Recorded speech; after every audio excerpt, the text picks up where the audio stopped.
I'm Nina van Tilburg for Biznews. Well, first we had load shedding for power supply issues in South Africa, and now a new word has emerged, or a euphemism, for the problems in water supply, and it's called water shifting. And I have Professor Tony Turton from the Free State University to tell us more about that and issues with water supply problems.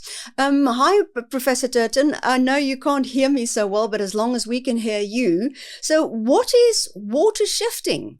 Yes, good evening to you and the listeners. I'm currently at a lodge in Zululand, so not the greatest physical location, but nonetheless, water shifting is the latest official policy from the South African government.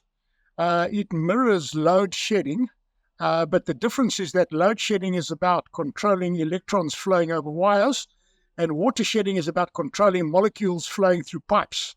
And of course, a molecule is not an electron, so there's some quite fundamental differences between the two.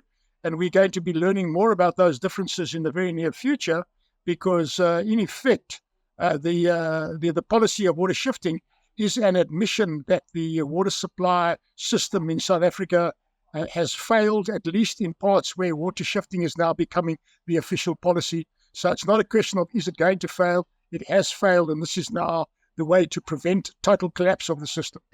How serious is the problem of water supply in South Africa right now? Well, it's as with all of these things, they're complex, but it's not a question that we don't have water in the country. In fact, the irony is that at the moment, certainly over the last 6 to 12 months, our dams and rivers across the country are the fullest they've been, at least in the last 20 years that I'm aware of. So it's not as if we don't have water in the country. So it's not a water scarcity problem. That's not what it is. What it is a failure of institutions to manage and distribute that water. So we're seeing an institutional failure, mostly at the municipal level, and it's taking place mostly in your major metros, because those are the ones where the media's got the greatest focus on. So we're talking about Johannesburg, we're talking about Durban, and we're also talking about the industrial area around what used to be known as Port Elizabeth and East London. Those are the major areas where this kind of thing's happening at the moment now. But the water shedding is a relatively a new policy. It's only just starting to be implemented now. Sure. You talked about certain areas that have problems. What exactly is the reason for all these issues? So, okay, as with all of these things, they're complex. So I'm going to just unravel the complexity and try and make it as simple as possible. So we need to go back to 1994 when we became a democracy, and we need to compare the population in the country then compared to what the population in the country is now. And we'll be very surprised to find that the population has virtually doubled in that period of time. So that's the one driver. The population has basically outstripped the capacity of infrastructure to deliver. But the second thing that's happened is that overlaid onto that was the legal and institutional requirement mandated by the two pieces of legislation that the ruling African National Congress brought in as the first legislation that they drafted from scratch. That was the National Water Act and the Water Services Act. And what those two acts did was radically readjust the architecture of control of water and the governance structures governing how water is allocated in the country. So that's the second thing that happened. And then the third thing that happened was that because of the political imperative of what was known as transformation, dealing with equity, so-called equity issues, there was a radical restructuring of the skills base in these institutions. So we had a major loss of skills at the very same time that the architecture of management was altered in a radical way. So they're leaving behind no institutional memory in the municipality, because they were now expected to do things that they've never done before. And then, of course, on top of that, now you've got the whole sort of water scarcity issue, and particularly the population growth, where there's been no significant infrastructure that's been put in since 1994. So in a nutshell, that's kind of what happened. We've got these three major forces that are now colliding, and the collision of those three forces is now showing us the extent to which our water management institutions have failed. I saw one figure of something like Gauteng residents use 300 litres of water per day compared to the international average of 173 litres. So what factors contribute to this discrepancy? Well, that number you're quoting there is in fact hubris. That is a false number, because what the authorities are trying to do while all of these systems are collapsing, the one consistent thing that we see happening is blame shifting. So there are various categories of blame shifting, and the one element of blame shifting is shifting the blame onto the consumer. And there they're quoting the numbers that you have now quoted there. But what they don't tell you in that particular number is that 50% of all of the water that's pumped into the systems in these big metros is lost to leaks in the pipe. So if you take that 50% of the water out of that number, then we are in line with the global average. So it is a false narrative to say that that South African consumers are using more water than they should. That is not true at all. That factors in this 50% loss. So if you get back to the 50% loss, irrespective of what the bulk water producers do, no matter how much water they put into the system, at least 50% of that water leaks out of the pipes before it gets to the end user. So you are trying to pressurize a system that is characterized by a leaking sieve. You're trying to fill up a bucket with multiple holes in it. And that is why the systems have failed. We can't talk about, are they going to fail? They have failed. And until such time as we can fix up those leaks, and until such time as we can get the leadership to stop trying to shift the blame onto somebody else and take responsibility for what needs to be done. Until that happens, we are not going to see any resolution to this problem, in my professional opinion. So what can be done? I mean, the private sector eventually came in to help with solar and other energy sources, which helped the energy supply a little bit. But what can be done to solve this? Yes, so what we've been seeing happening up to now is a couple of things. I'm just going to mention some of them. So the first thing that we tend to have is a misdiagnosed problem. In diagnosing the problem, it's very important that you get the diagnosis correct, because if you don't get the diagnosis correct, we then have an inappropriate solution being applied to a misdiagnosed problem. And that is what has been happening up until now. So, of course, we can look at many examples of this. And the one example now is that they say, that infrastructure is inadequate, so therefore we need to spend lots and lots of money on infrastructure. But they haven't planned that infrastructure. They don't have the sufficient technical acumen within the institutions that make these decisions. So therefore they are not even able to actually put out a mandate, for example, to consulting engineering companies to say, right, this is what we need you to design so that we can now start upgrading for the future. So the loss of skills in the center is of such a dramatic nature that I personally don't see any evidence at this point in time that any of these water management institutions that are responsible for developing the solutions, I don't see any of them with the ability to self-correct. So now, is this a doom and gloom story? No, not necessarily, because what's going to happen is that we have a situation where the ruling party is in power, but they're no longer in control of the situation. And that situation, the control is now being wrestled away through private initiatives. And it's these private initiatives that are starting to emerge. You mentioned now the private initiatives about solar panels and to try and insulate various entities against the Eskom crisis. Well, the same is going to start emerging now in the water sector. And it's not going to be driven by any government policy. It's going to be driven by sheer necessity. So your companies, your businesses, I'm working with many businesses at the moment, helping them to understand what the risk landscape is going forward, because the risk landscape is uncharted at this point in time.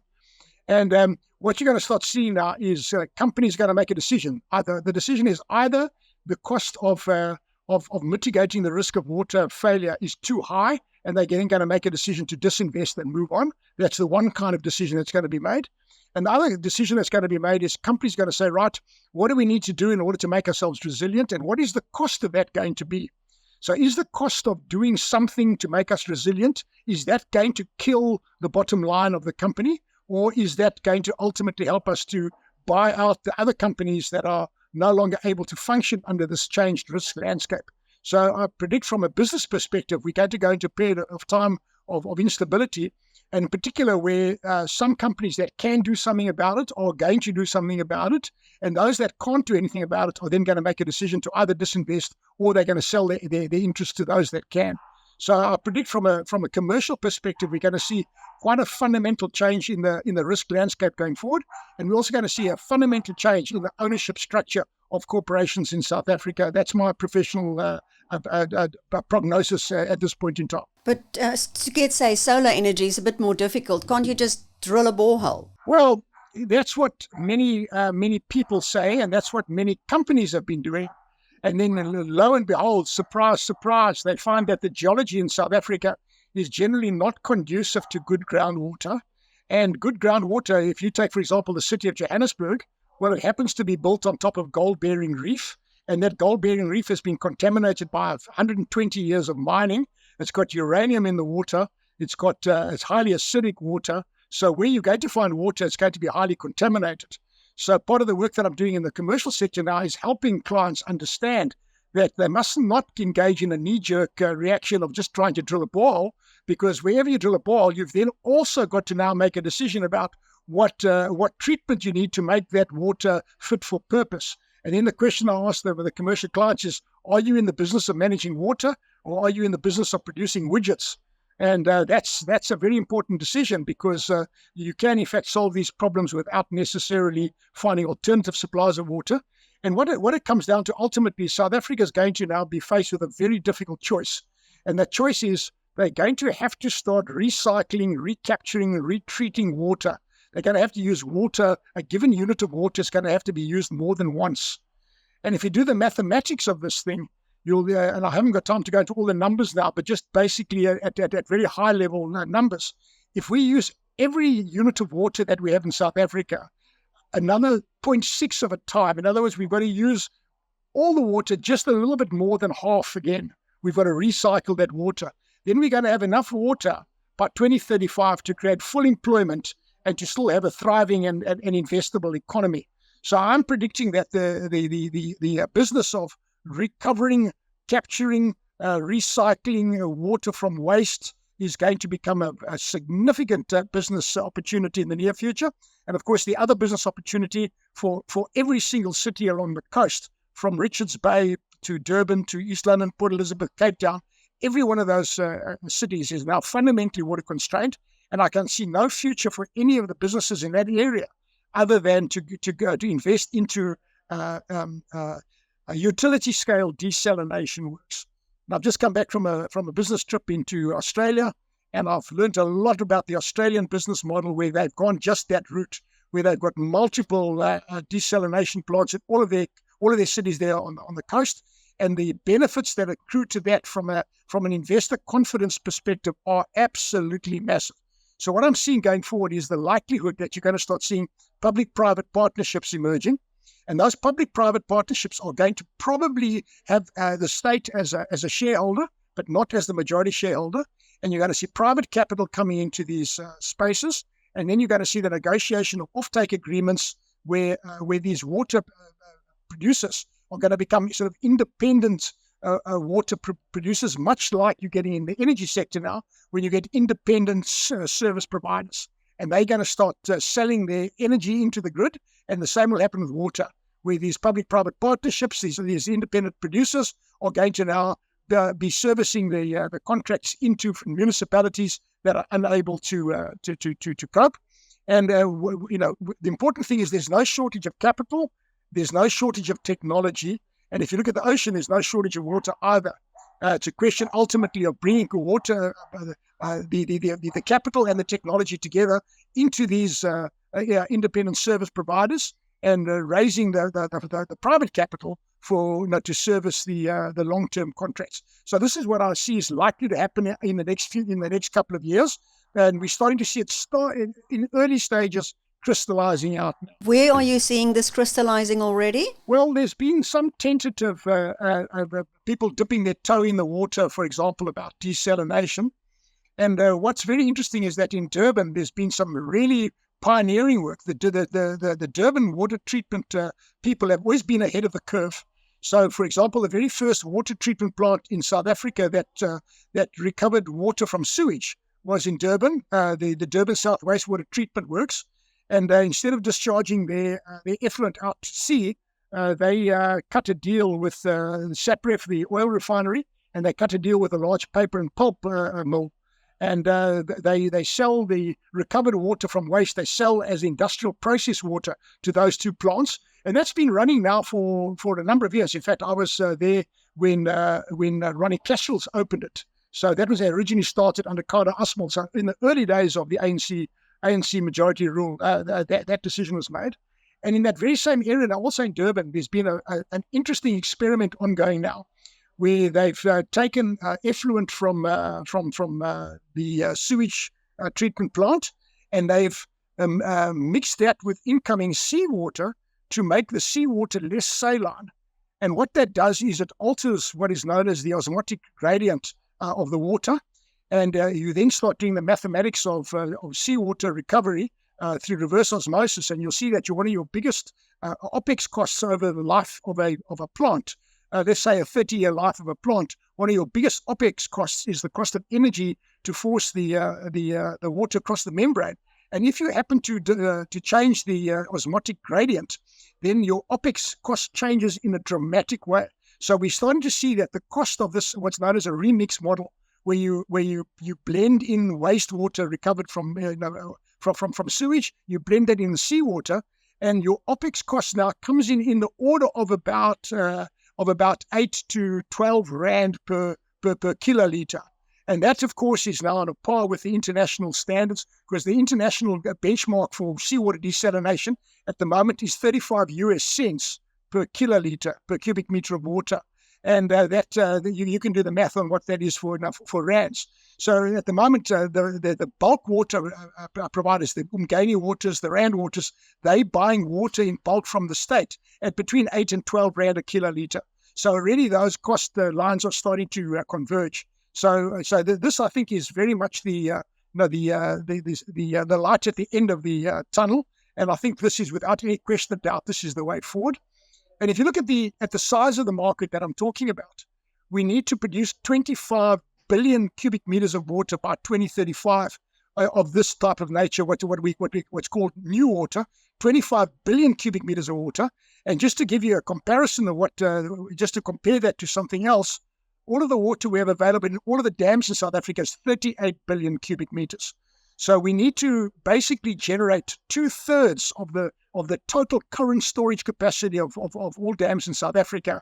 And then that's going to give us the 64 billion cubic meters of water that we need to create full employment by 2035.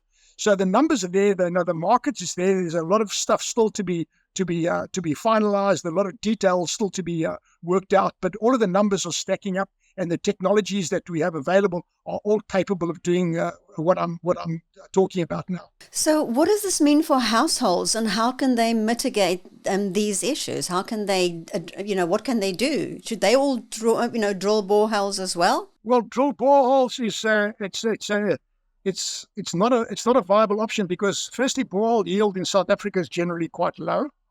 And secondly, in order to get the water on the volume, on the scale that we need, remember, water resource management refers to water in terms of megaliters. So the unit of management or the unit of measurement is a megaliter. That's 1 million liters. Now, you don't get boreholes that produce megaliters of production. They might produce 2 or 3, maybe 4 kiloliters. That's 1,000 liters. If you have very good borehole, will give you 2 kiloliters. Now, a kiloliter is not a megaliter. So you need hundreds of those smaller boreholes in order to get the production on the scale that you require. So let's just quickly focus a bit on the borehole use. And what we see happening in places like Australia, where you've got very sophisticated water management. One of the big sewage works in Perth, there's a place called the Bane Wastewater Treatment Works, and they recover a large volume of water from sewage. And what they do then is they treat this water to the highest possible standard, and instead of putting it straight back into the drinking water supply, they put it into a groundwater aquifer. And that's called aquifer storage and recovery. And they can store that water for 25 years in the aquifer. And this is likely to become a technology that is going to become very significant in future. That technology, of course, is a groundwater-based technology, but that technology is dependent on the availability of appropriate geological structures under the footprint of the water management area that you've got to produce this water in. So that is highly specific for very precisely defined geological conditions. So it's not suitable everywhere, but there are parts of the country that this is entirely highly suited to. So I think you're going to start seeing this kind of convergence of technologies where groundwater will be used, but not as the primary source of supply. It will maybe produce 5 or 10% of the total water mix, but a large portion of the water will then come still from surface water, rivers and dams, and then a growing portion of that will start coming from water recovered from either from mine water or water recovered from the ocean. And this I see without any question of doubt is probably going to be one of the biggest parts of the water mix going forward. So what can households do you think? Well, the reality is that households actually cannot do too much. And it sounds sort of like a cop-out to say that, but ultimately, unless you can produce water in your own household, and unless you want to become a manager of water and have to understand the chemistry and physics of water, and particularly the health-related risks associated with storing and processing water in your own backyard, it's just not a worthwhile exercise. So where households are going to have to start doing something, they're going to have to start storing water on site without any question of doubt. Probably 48 hours worth of storage is going to be required. But what's happening in South Africa is that there's been a trend over time now where households mostly go into gated communities or residential estates. So we're seeing a significant portion of the residential market in South Africa live in residential estates. And what's interesting about residential estates is the economies of scale start kicking in at the residential estate level. So you might have, let's say, 200 units in a residential estate, maybe up to 800 units in a large residential estate. It now starts making sense to have on-site storage and water processing at the level of the residential estate run by the homeowners association or the body corporate. And these people have got the revenue stream that can sustain these operations, and you can then outsource the management of these operations to professionals. So I see that this is likely to happen over the next decade, where residential estates will start to replicate the services that the failing state is unable to provide. So water, energy, and sewage, those three services, and of course also waste disposal. Disposal of waste is also going to increasingly become managed at the level of the residential estate. How safe is the water? How is this going to influence the safety of water? Because we have had the issue of cholera in Hammanskraal. Well, we get into a completely different conversation now, and the latest data that I've seen is that in South Africa, we produce approximately 7 billion litres of sewage every day in the country. 7 billion litres every single day is produced. And because the South African water network is engineered on a certain philosophy, a certain design, a design ethos, if you like, and that design ethos is based on what is known as an indirect reuse model. So an indirect reuse model implies that all of the wastewater coming out, for example, of the city of Johannesburg, which is a vast amount of waste, comes out of the city of Johannesburg, it then gets processed at a number of treatment plants to a very, very high standard, and that standard is defined and reported to in the Green Drop report that you might hear about. And the Green Drop reporting standard is a very stringent standard because it has to be a high quality standard, because that water is then discharged back into the river, and from the very same river that water is then abstracted by the companies that treat the water to drinking standards. In other words, your bulk water suppliers. And that is covered by a thing called the Blue Drop report. So the Blue Drop report is defined by a standard known as SANS, S-A-N-S, the South African National Standard, number 241. That's the standard that defines drinking water quality, and it is mandatory for all water service providers to produce water to the SANS 241 quality. So even if your residential estates or homeowners associations are going to provide that, they're going to have to provide it to that standard. Professor Anthony Turton, thank you so much for speaking to us.